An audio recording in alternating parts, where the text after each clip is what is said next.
இன்னைக்கு toddlers favourite fried rice பார்க்கலாம். இந்த மாரி பண்ணி குடுங்க. எல்லா குழந்தைங்களும் சாப்பிடுவாங்க. அதுக்கு நான் நம்ம சாப்பாட்டு அரிசி எடுத்து கழுவி ஊற வச்சிருக்கேன். ஒரு 15 டூ 20 மினிட்ஸ் ஊறட்டும். அதுக்கு அப்புறம் குக்கர் வச்சு குக்கர்ல எண்ணெய் ஊத்துங்க. எண்ணெய் சூடானதுக்கு அப்புறம் சீரகம் போட்டிருக்கேன். சீரகம் நல்லா பொரியட்டும். பொரிஞ்சதுக்கு அப்புறம் கேரட் சேர்த்துக்கோங்க. கொஞ்சம் கொஞ்சமா கேரட் சேர்த்து ஒரு வதக்கி விடுங்க. வதக்கி விட்டீங்கன்னா, சாதம் வெந்ததுக்கு அப்புறம் கேரட் ரொம்ப சாஃப்ட்டா இருக்கும். குழந்தைங்க சில பேர் சாப்பிடலனாலும் நல்லா வெந்திருக்கும். ஸோ, அவங்களுக்கு காய்கறி இருக்கிற மாரியே தெரியாது. அவங்க அப்படியே சாப்ட்டுருவாங்க. நம்ம ஒரு 2 நிமிஷம் வதக்கணும். டேஸ்ட்டும் டிஃப்ரெண்ட்டா நல்லாருக்கும். அதனால ஒரு 2 நிமிஷம் கேரட் ஃபர்ஸ்ட்டு வதக்குங்க.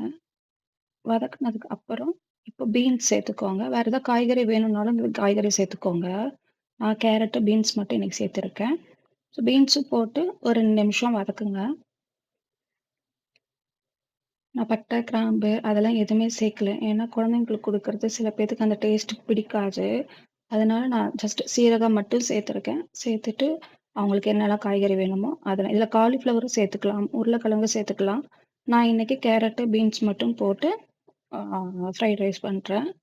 இந்த ஃப்ரைட் ரைஸ்ல இதில கொஞ்சம் 2 நிமிஷம் இது வதக்குனதுக்கப்புறம், இப்போ லைட்டா உப்பு போடுங்க. உப்பு போட்டு இன்னும் ஒரு தடவ மிக்ஸ் பண்ணி விடுங்க. இப்போ கொஞ்சம் உப்பு மட்டும் போட்டுக்கோங்க. கொஞ்சம் உப்பு மட்டும் போட்டு மிக்ஸ் பண்ணி விடுங்க. மிக்ஸ் பண்ணதுக்கப்புறம் ஊற வச்சிருக்க ரைஸ இதில எடுத்து போட்டு கரெக்டான தண்ணி 1க்கு 3 தண்ணி ஊத்தியிருக்கேன். ஸோ, அதே மாரி நீங்களும் 1க்கு 3 தண்ணி எடுத்து ஒரு 20 மினிட்ஸ் ஊற வச்சுக்கோங்க. அப்பதான் நல்லாருக்கும். நார்மல் ரைஸ் தான். அதுவே நல்லா சாஃப்ட்டா வந்திருந்தது. அரிசி போட்டு திருப்பி ஒரு தடவ அரிசி போட்டதுக்கப்புறம், அதில இருக்க தண்ணிலாம் ஊத்திக்கோங்க.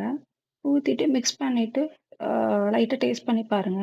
உப்பு பத்தலன்னா, இப்ப டேஸ்ட்டுக்கு ஏத்த மாரி லைட்டா கொஞ்சம் உப்பா இருக்கணும்.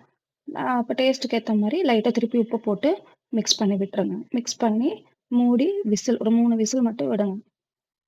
விசில் வந்ததுக்கப்புறம் பார்த்தீங்கன்னா, ரைஸ் நல்லா வெந்திருந்தது. உதிரி உதிரியா நல்லா இருந்தது.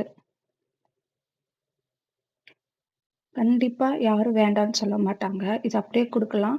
பெரியவங்களும் இத சாப்பிடலாம். இதோட கிரேவி ஏதாவது வச்சுக்கிட்டு, பன்னீர் கிரேவி இல்ல மஞ்சூரியன் அந்த மாரி கிரேவி ஏதாவது வச்சுக்கிட்டு, பெரியவங்க நம்பளும் இந்த ரைஸ சாப்பிடலாம். நல்லா உதிரி உதிரியா வந்துருது. நல்லாருக்கும்.